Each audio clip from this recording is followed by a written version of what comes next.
رجال لا تلهيهم تجارة ولا بيع عن ذكر الله وإقام الصلاة وإيتاء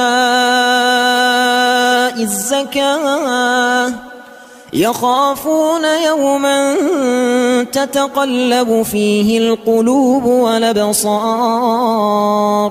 Certains disent moi je suis, mon père était, mon père était. Et toi t'es qui? C'est ça la question. L'homme c'est pas celui qui dit mon père a fait, mon père a fait. L'homme c'est celui qui fait au moment où Allah lui dit de faire. Comme Allah lui a dit de faire, quand Allah lui a dit de faire, et délaisse lorsque c'est l'opposé. Ça c'est un homme. Hein? Beaucoup ont des idées erronées et biaisées de la conception de la masculinité. Certains sont efféminés et pensent que non, lui c'est un vrai homme, masha'Allah, parce que lui, il s'énerve jamais. C'est un vrai homme parce qu'il s'énerve jamais. Tous les péchés sont faits devant lui. Toutes les turpitudes se propagent dans son foyer et il ne dit rien. Il pense que c'est un homme tolérant. Alors que c'est un dayyouth. Alors que c'est un dayyouth, il a aucune jalousie pour la religion d'Allah. Aucune jalousie, aucun honneur pour les femmes de son foyer. D'autres disent, moi je suis un homme. Ma femme, moi, elle ne parle pas. On n'a pas le droit à la parole. Et si elle parle, je lui fais. Il croit que c'est un homme. Alors que c'est un faible. Umm Salama radiallahu anha discute avec le prophète alayhi salatu wassalam. Et à la fin, le prophète alayhi salatu wassalam, il se taise. Toi, t'es mieux que le prophète alayhi salatu wassalam. La femme, elle n'a pas le droit à la parole. Aisha radiallahu anha, quand elle était en colère contre le prophète sallam, elle disait, wa Rabbi Ibrahim. Je jure par le Seigneur d'Ibrahim. Le prophète sallam, il dit, ya Aisha. Wallahi, je sais quand tu es satisfaite de moi et quand tu es en colère contre moi. Elle m'a dit, comment tu peux savoir ça au messager d'Allah? Parce qu'elle était dans l'excellence, elle ne montrait pas les choses, ne se plaignait pas. Elle était excellente, radiallahu anha, jusqu'à devenir l'épouse préférée du prophète alayhi salatu wassalam. Quand on lui a dit, ya Rasulallah, qui est-ce que tu aimes le plus? Il a dit, Aïcha. Aïcha. Et lui, il dit quoi? Hein? Il dit, non, nous, moi, je dis pas je t'aime, ça va pas. Ah non, nous, chez nous, c'est les hommes, on ne dit pas ça. Chez nous, c'est les hommes. Et le problème, c'est quoi? C'est quoi le problème? Le problème, c'est l'homme, par excellence. Tous ceux qui le suivent, ce sont les hommes. Le problème, l'a déclaré son amour à ses femmes. C'est un homme. Toi, t'es quoi? Si tu dis, moi, j'ai le cœur comme une pierre. Moi, je pleure pas. Il y a un malheur, je pleure pas. L'enfant est décédé, je pleure pas. Nous, on est des hommes. Comment ça, tu pleures pas? T'es un homme? Il a pleuré quand son fils Ibrahim est décédé. Ça lui a dit, même toi, le messager a dit, oui, c'est une miséricorde qu'Allah a mis dans le cœur des croyants. Quand tu pleures, c'est dire que ton cœur, il est vivant. C'est-à-dire que tu as de la pitié, de la miséricorde. Ar-Rahimun yarhamuhum ar-Rahman. Ceux qui ont de la pitié, Allah leur fera miséricorde. Ayez pitié de ceux qui sont sur la terre, de celui qui est au-dessus des cieux aura pitié de vous. Ainsi nous a éduqué le prophète alayhi salatu wassalam. Comment est-ce que tu sais, au messager d'Allah? Il lui répond, quand tu es satisfait de moi, tu dis, wa Rabbi Ibrahim, tu jures en disant, pardon, wa Rabbi Muhammad, tu jures en disant, je jure par le Seigneur de Mohammed. Et quand tu n'es pas satisfait, tu dis, tu jures par le Seigneur de Ibrahim.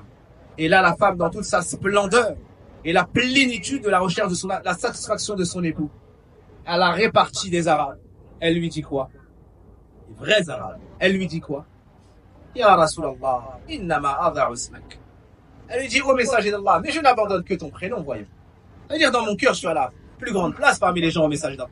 C'est juste un moment où je dis un autre nom, et c'est ton père, Ibrahim alayhi salam. Regardez l'intelligence de cette femme, radiallahu anha. Tout ça pour vous dire, les frères, il faut devenir des hommes. Tu veux être un homme? Apprends la science, connais ton prophète. Parce que celui qui n'a pas d'exemple, il se perd. Tu veux être un homme, deuxièmement, concrétise le tawhid. Apprends le droit d'Allah. Apprends qu'un homme, c'est un faible. Apprends qu'un homme, c'est un faible, et c'est un homme, c'est un fort. Comment c'est un fort et c'est un faible en même? Il est faible devant Allah Azza wa Jalla. Il est fort dans l'adoration d'Allah Azza wa Jalla. C'est un homme. Il s'humilie devant son Seigneur. Et il est plein de dévotion devant son Seigneur. T'es un homme, tu préserves la prière obligatoire. T'es un homme, tu pries pas avec les femmes à la maison. T'es un homme, tu pries pas avec les femmes à la maison. Il y a l'adhan, tu fais le wudu, tu te prépares, tu prends tes garçons et tu vas à la mosquée. Qui dit ça? Allah, le Seigneur des mondes, dans Sourate An-Nur. Rijal, des hommes. لا تلهيهم تجارة ولا بيع عن ذكر الله وإقام الصلاة وإيتاء الزكاة يخافون يوما تتقلب فيه القلوب والأبصار. Vous voulez apprendre c'est quoi des hommes? Hein? Il y a tout plein de youtubeurs, tout plein de... Comment est-ce qu'on les appelle? Tout plein d'influenceurs. Naam. Qui n'influencent que ceux qui n'arrivent pas à affluer vers Allah Azza wa Jalla. Tout plein d'influenceurs qui parlent dans les poubelles d'internet. Venez, je vais vous apprendre à devenir un homme. Vous êtes faible, venez, venez.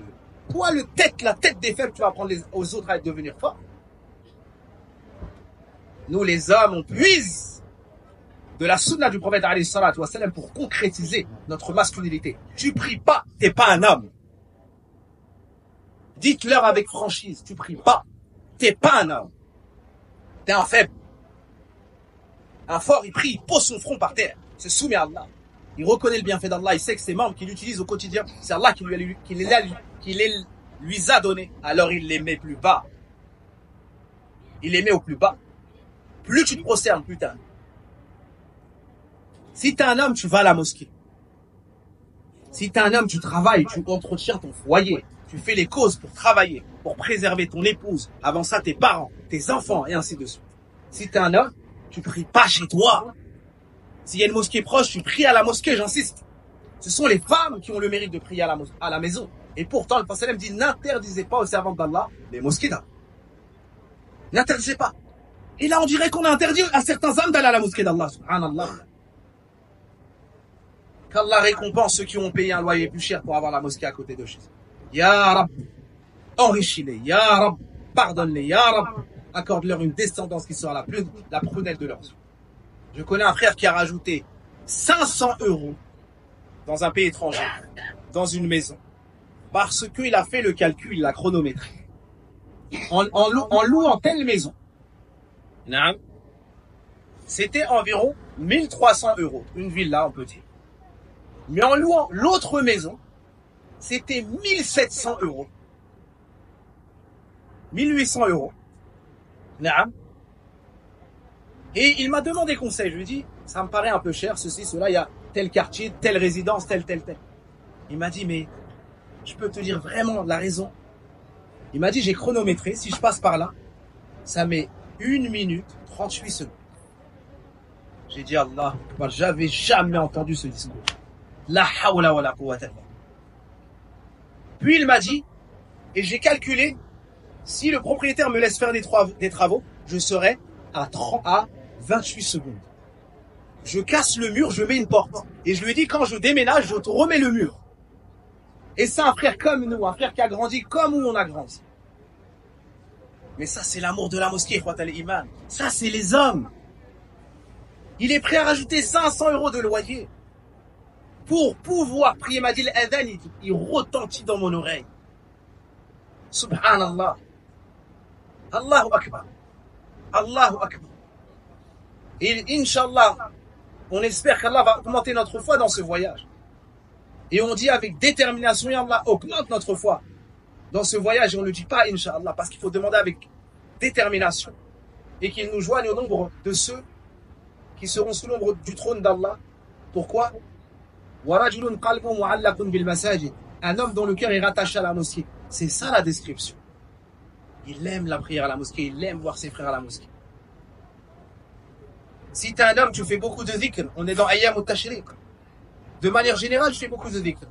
Dans les 10 premiers jours de l'Hijjah, tu fais beaucoup de dhikr. Et spécialement, dans les 3 jours de Tashriq, tu fais beaucoup de dhikr.